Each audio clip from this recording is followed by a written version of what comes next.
வணக்கம். மீண்டும் மணிப்பேச்சில் உங்களெல்லாம் சந்திப்பதில் எனக்கு மிக்க மகிழ்ச்சி. இன்னைக்கு டபுள் டைம் கோல்டு ஏறிடுச்சு. கார்த்தால ஒரு அமௌண்ட் ஏறிடுச்சு. சாயங்காலம் ஏறிடுச்சு. டோட்டலா பார்த்தீங்கன்னா, ரூ. 300 மேல ஏறிடுச்சு. சவரனுக்கு ரூ. 2000 மேல கில்லி மாரி தூக்கிடுச்சு.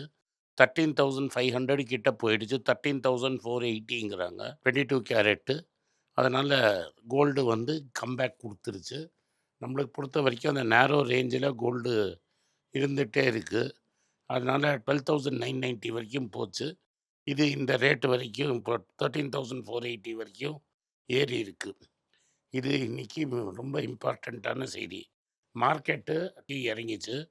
குப்புன்னு அந்த சிஏஎஸ் ப்ரோக்ராமில் இது ஏற்றி 24,625 வரைக்கும் ஏற்றி +10 கொண்டு போயிருக்காங்க. திரும்பி நாளைக்கு கார்த்தால இது கரெக்டாகும். இது செட்டில் ஆகிறதுக்கு கொஞ்சம் டைம் ஆகும்.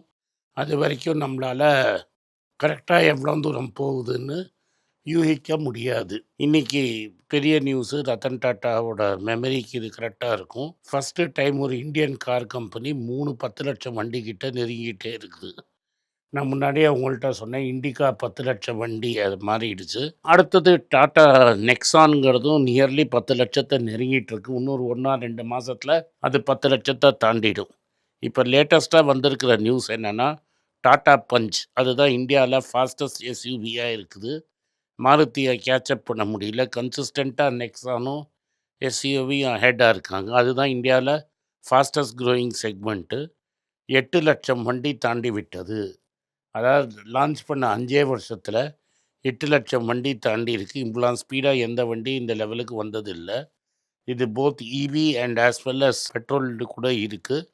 இது வந்து ஒரு பெரிய மைல்ஸ்டோன் டாடா பேசஞ்சர் வெஹிக்கிளுக்கு. இது என்ன காட்டுதுன்னா, டாடா பேசஞ்சர்ஸ் வந்து கம்ப்ளீட்டா தைரியமா தனியா பிரிச்ச கம்பெனி சர்வைவ் ஆயிடும். ஒரு காலத்துல எப்படியாவது யார்ட்டயாவது வித்துடணும்னு பார்த்த கம்பெனி டர்ன் அரவுண்ட் ஆயி சக்ஸஸ்ஃபுல்லா ஆயிடுச்சு. இது மாரி கம்பெனில தான் நம்ப கன்சிடர் பண்ணி கரெக்ட்டா இன்வெஸ்ட் பண்ணணும். அடுத்தது இந்தியாவோட எடிபிள் ஆயில். கொஞ்ச நாளைக்கு முன்னாடியே நான் வந்து ஒரு ஆர்டிக்கிள வச்சு சொன்னேன். இது மாரி நம்ம E20ன்னு நம்ம பேசிட்டு இருக்கோம். ஆல்ரெடி நம்ம ஊர்ல எத்தனால் ப்ராப்ளம்ல இருக்கு. எத்தனால்ங்கிறது வந்து தண்ணியும் கன்சியூம் பண்ணும். கார்ன் அதர் மெட்டீரியல் யூஸ் பண்ணும். ஆக்சுவலா நம்ம ஊர்ல ரியல் ஷார்ட்டேஜ் வந்து சாப்பிடுற எண்ணெய். கவர்மெண்ட் வந்து பெட்ரோல் எண்ணெய கான்சன்ட்ரேட் பண்றாங்க. இந்த சாப்பிடுற எண்ணெய் பெரிய ஷார்ட்டேஜில் இருக்குது. இப்போ எல் நீனோனால நம்ம ஊரில் வந்து ஆயில் சீட்ஸ் கம்மியாக ப்ரொடியூஸ் ஆகிருக்கு. அதனால் நம்ம வந்து இம்போர்ட் பண்ணுற மாதிரி ஆயிடுது. 1,50,000 டன்னு, அதாவது 1 மில்லியனுங்கிறது வந்து 10,00,000. 1.5 மில்லியன் டன்ஸ் அதை இன்ட்டு 10,00,000 போடணும் நீங்கள். இன் டன்ஸை வந்து இந்த வாட்டி இம்போர்ட் பண்ணியிருக்காங்க. இது மெயினாக வந்து சீப்பாக இருக்குன்னு பாம் ஆயிலை வாங்கியிருக்காங்க. இதுக்கு முன்னாடி சன்ஃப்ளவர் வாங்குவாங்க. யுக்ரைன் ரஷ்யா போர்னால நம்மளால வந்து சன்ஃப்ளவர் ஆயில் ஷார்ட்டேஜ் இல்ல. அதனால நம்ம வந்து பாம் ஆயில் வாங்குறோம். பாம் ஆயில் ரேட்டும் வந்து ஏன் கூடி போயிடுச்சுன்னா, இந்தோனேஷியா வந்து அத வந்து எத்தனால் மாரி அவங்க வந்து பயோடீசலுக்கு யூஸ் பண்றாங்க. இந்த ஹை விலையில ரூவா வாங்குற சமயத்தில ஜூலைல 10 மாசத்துக்கு இல்லாத அளவுக்கு நம்ப வாங்கியிருக்கிறோம். இந்த மான்சூன் கம்ப்ளீட்டா ஃபெயிலியர் ஆயிடுச்சுன்னா, தீபாவளி ஸ்வீட் சீசன்ல இன்னும் ஜாஸ்தி ஆகுமே தவிர கம்மியாகாது. இதனால விலைவாசி ஏறும். உங்களுக்கு நான் பல தடவ சொன்னேன். ஆனா நீங்க என்ன பண்ணுவீங்க? ஆடு கசாப்காரன தான் நம்பும். எல்ஐசிய பத்தி பல தடவ உங்கள்ட்ட சொன்னேன். எல்ஐசி ஸ்டேக்க வித்தா படுத்துரும் அப்டின்னேன். நீங்கலாம் நம்பல. போனஸு, டிவிடெண்ட்டு, ஸ்டாக்கு சூப்பரா போகும் அப்படின்னு அம்மையார நம்பினீங்க. இப்ப இன்னைக்கு விலை வந்து 389. 1:1 போனஸ் குடுத்தாங்க. 780, 775 டூ 780 இருக்கு. இந்த விலை வந்து ஐபிஓலேருந்து 18% காலி. ஸோ பேசிக்லி ஐபிஓங்கிறது ரூ. 150 மேல இருந்தது. இன்னும் எல்ஐசியில காச போட்டீங்கன்னா, காணாம புடுவீங்க. உங்கள ஐபிஓலயே போடாதீங்கன்னு சொன்னேன். கேட்கல. இப்போ படுத்துருச்சு. ஆர்பிஐ என்ன சொல்றாங்கன்னா, ரிப்போ ரேட்ட 5.25லயே வச்சிருப்பாங்கன்னு. 5.25ல ரிப்போ ரேட் வச்சா டாலர் வெளில போகும் கன்சிஸ்டண்ட்டா. நீங்க எஃப்சிஎன்ஆர்பி மூலமா எவ்வளோ கடன் வாங்கினாலும் நிறுத்த முடியாது. குரோத்த 6.7 ஏத்தியிருக்காங்க. இந்தியா குரோத் நம்பரை யாரும் நம்புறது கிடையாது. ஏன்னா இன்ஃப்ளேஷன ஒழுங்கா சொல்ல மாட்டீங்க. இன்ஃப்ளேஷன் வந்து 5% கிட்ட போகுங்கிறாங்க. அப்போ 12% ஜிடிபி குரோத் நாமினல் குரோத் இருந்தா தான் 6.7 வரும். ஆனா 12%லாம் வராது. Nominal growth 8%.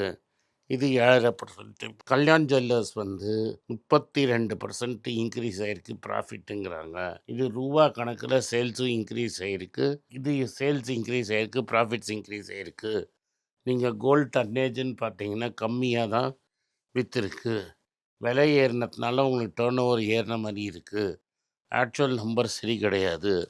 அதனால போட்ட அடி தர்மடி வாங்கியிருக்கோம் இன்னைக்கு கல்யாண் ஜுவல்லர்ஸ் ஸ்டாக்கு. எப்படி நம்ம தங்கமயில் மாட்டிச்சோ அதே மாதிரி இது மாறும். ஆனா தங்கமயில் ரொம்ப ஹையா இருந்ததுனால நிறைய விழுந்துருச்சு. இது கம்மியா விழும். இன்னைக்கு தங்கமயில் 4% அப்பு. இதுக்கு முன்னாடி தங்கமயில் படுத்த படுக்கையா இருந்துச்சு. ஏன்னா மார்ஜின் ப்ரெஷர். ஃபர்ஸ்ட்டு சேல்ஸ் கம்மியாயிடுச்சு. ஓவராலா மார்க்கெட் படுத்துருச்சு. ஜைடஸ் வெல்னஸ் இந்த காம்ப்ளான்லாம் பண்றவங்க, அவங்க வந்து ஒரு சேல்ஸ் ஏறியிருந்தாலும், ப்ராஃபிட் 7% குறைஞ்சிருக்கு. Zydus life sciences parent company, அவங்களுக்கு யுஎஸ் எஃப்டிஏ அப்ரூவல் கிடைச்சிருக்கு. ஒரு ஜெனரிக் இமேஜினிங் இன்ஜெக்ஷன் குத்துறதுக்கு இவங்களுக்கு பர்மிஷன் கிடைச்சிருக்கு. ஸ்டவ் கிராஃப்ட், டிடிகே மாதிரி சூப்பர் சேல்ஸு. ஏன்னா ப்ராஃபிட் 64% ஏறி இருக்கு. ஸ்டாக் முன்னாடியே ஏறி இருந்ததுனால பெரிய லெவலில் ரியாக்ஷன் இல்லை. பட் நீங்கள் பக்காவாக நீங்கள் பார்த்தீங்கன்னா இண்டக்ஷன் ஸ்டவ்வு கேஸ் சிலிண்டர்னால இந்த சேல்ஸ் பயங்கரமாக ஏறி இருக்கு. பாரதி ஏர்டெல்ல வந்து ஆர்புவை ஏற்றிக்கிட்டே போகிறாங்க. அதனால நெட் ப்ராஃபிட்டும் ஏறுது. ஆர்பு 264 265 கிட்ட போயிடுச்சு. 9 ரூபா ஆர்பு ஏறினது இந்த கம்பெனிக்கு சப்போர்ட் பண்ணியிருக்குது. மரிக்கோவோட அந்த தேங்காய் எண்ணெய் பேரச்சூட் ஆயில் பண்ணுறவன் சஃபாலோ பிராண்டு ஓனர் வந்து 25% ப்ராஃபிட் ஏறி இருக்கு.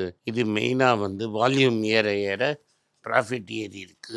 ஸ்பேஸ் எக்ஸ் ரெவென்யூ ஏறி இருந்தாலும் ப்ராஃபிட்டு கம்மியாக இருக்குது.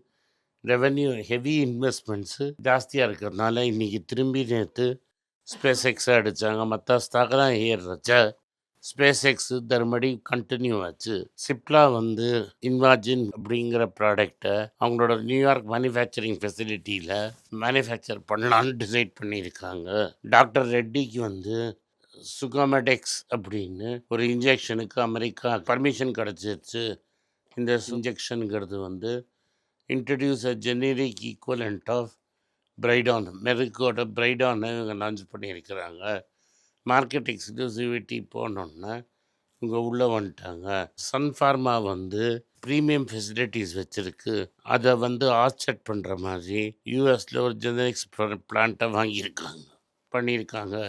ரேடாலியோ என்ன சொல்கிறாருன்னா, ஏஐ ரேலிங்கிறது 1929 பூம் மாதிரி இருக்குது. எப்போ வேணால் கவுந்து படுத்துக்கும் அப்படின்னு சொல்கிறாரு. நமூரா என்ன சொல்கிறாங்கன்னா, லாங் டேர்மில் கிரெடிட் க்ரோத் ஸ்ட்ராங்காக இருக்கிறதுனால ICICI, HDFC and Kotak Mahindra வந்து சூப்பராக இருக்கும் அப்படின்னு சொல்கிறாங்க. ஹெச்டிஎஃப்சி லைஃபோட ஷேர்ஸு 2 இயர் லோக்கு டச் ஆகிடுச்சு. ஈவன் தோ லாங் டேர்ம் நல்லா இருக்குது. ஹியூண்டாயோட மார்க்கெட் ஷேர் குறைஞ்சிக்கிட்டே இருக்குது. டாட்டா அதுக்கப்புறம் மாருதி அவங்க முன்னாடி போனதுனால அடுத்த வருஷம் 2030க்குள்ளே 26 புது மாடல் போட்டு மார்க்கெட் ஷேரை எடுக்க போகிறேன்னு சொல்லியிருக்காங்க. இப்போ மார்க்கெட் ஷேர் அடி வாங்கினதுனால அவங்களால வந்து ப்ராஃபிட்டும் அடி வாங்கிடுச்சு. அதே மாதிரி மைக்ரோ ஃபைனான்சிங் வந்து லெண்டிங் கான்ட்ராக்டு வந்து அடிபட்டுடுச்சு. மான்சூன் வந்து வீக்காக இருக்கிறதுனால ரூரல் பிக்ஸை வந்து பேமெண்ட்டு திரும்பி வருமானு டவுட்டில் இருக்குது. ஏஐ பபுளுங்கிறது ஒரு பபுளாக இல்லையான்னு கூட நம்மளுக்கு தெரியல. ஆனால் ஏஐ வந்து கரெக்டாகுங்கிறாங்க. அங்கே அமெரிக்காவில் ஜலதோஷம் பிடிச்சா மற்ற எல்லாருக்கும் நிமோனியா பிடிச்சிரும். இந்தியாவும் நிமோனியா கண்ட்ரி தான். இந்த வீடியோ உங்களுக்கு பிடிச்சிருந்தா இந்த வீடியோவை லைக் பண்ணுங்கள், சேனலை சப்ஸ்கிரைப் பண்ணுங்கள். இந்த வீடியோ உங்கள் சொந்தக்காரங்களுக்கும் ஃப்ரெண்ட்ஸுக்கும் அனுப்புங்க, அவங்கள பார்க்க சொல்லுங்கள். நன்றி. வணக்கம். எல்லாருக்கும் வணக்கம். குழந்தைங்களுக்காக ஃபைனான்ஷியல் லிட்ரஸி மணி ஃபார் நத்திங்னு 2வது பார்ட்டு. அண்ட் இதில் வந்து செக் எழுதுறது எப்படி, டெபாசிட் ஸ்லிப் எழுதுறது எப்படி, பணம் எப்படி வந்தது, பார்ட்டர்லேருந்து டிமானிட்டைசேஷன் வரைக்கும் எல்லாத்தையும் கவர் பண்ணியிருக்கோம். உங்கள் குழந்தைங்க அப் டு ஏஜ் 10-12க்கு ரொம்ப யூஸ்ஃபுல்லாக இருக்கும். இந்த புக் இப்போதைக்கு ஒரு ஸ்பெஷல் ப்ரைஸில் 450 ரூபாய்க்கு கொடுக்குறோம். இதை யூஸ் பண்ணிக்கங்க. நன்றி, வணக்கம். moneypage.com வெப்சைட்டை சப்ஸ்கிரைப் பண்ணுங்கள். ஒரு வாரத்துக்கு 4 ப்ரீமியம் ஆர்டிக்கலும் ஃப்ரீ ஆர்டிகல்ஸ் ஒரு 10லேருந்து 15 நாங்கள் போடுறோம். இது சப்ஸ்கிரிப்ஷன் ஒரு மாதத்துக்கு 99 ரூபா தான். இங்கே சொல்கிற கான்செப்ட்ஸை கிரேட்டாக எக்ஸ்பேண்ட் பண்ணி போடுறோம். நீங்கள் படிச்சிங்கன்னா உங்களுக்கு யூஸ்ஃபுல்லாக இருக்கும். நன்றி, வணக்கம். வணக்கம். குழந்தைங்களுக்காக ஒரு புஸ்தகம் லான்ச் பண்ணோம். அது ரொம்ப சக்ஸஸ்ஃபுல்லாக இருக்குது. யாருக்கெல்லாம் அந்த புஸ்தகம் போகணுமோ எங்கள் டீமுக்கு கான்டாக்ட் பண்ணுங்கள். கீழே இருக்கிற நம்பர்லேயும் வெப்சைட்லேயும் கான்டாக்ட் பண்ணிங்கன்னா உங்களுக்கு அந்த புஸ்தகத்தை நீங்கள் வாங்கிக்கலாம். மற்ற எங்கள் புஸ்தகமும் அவைலபிள். எங்கள் வெப்சைட் மூலமாகவும் வாங்கலாம். கீழே இருக்கிற வாட்ஸ்அப் நம்பர்லேயும் மெசேஜ் அனுப்பலாம். நன்றி, வணக்கம். எல்லாருக்கும் வணக்கம். எல்லாருக்கும் ஒரு இம்பார்ட்டன்ட் அறிவிப்பு. நான் யார்ட்டையுமே பணம் வாங்குறது கிடையாது. நான் யாரையும் டைரெக்டாக கன்சல்ட் பண்ணுறது கிடையாது. என் பேரை சொல்லி நிறைய ஸ்கேம் நடக்குது. டெலிகிராம் குரூப், வாட்ஸ்அப் குரூப்னு. எனக்கு இருக்கிற வாட்ஸ்அப் குரூப்னால் சும்மா இன்ஃபர்மேஷனுக்கு மட்டும்தான். நான் செபி ரிஜிஸ்டர்ட் அட்வைசர் கிடையாது. நான் சேனல் நடத்துறது எஜுகேஷன் பர்பஸ். அதில் ப்ரைஸே பேச மாட்டேன். இதை வாங்கு அதை வித்துருன்னு சொல்லவும் மாட்டேன். என் பேரை சொல்லி பண்ணுறாங்கன்னா ஏமாந்துடாதீங்க. நன்றி, வணக்கம்.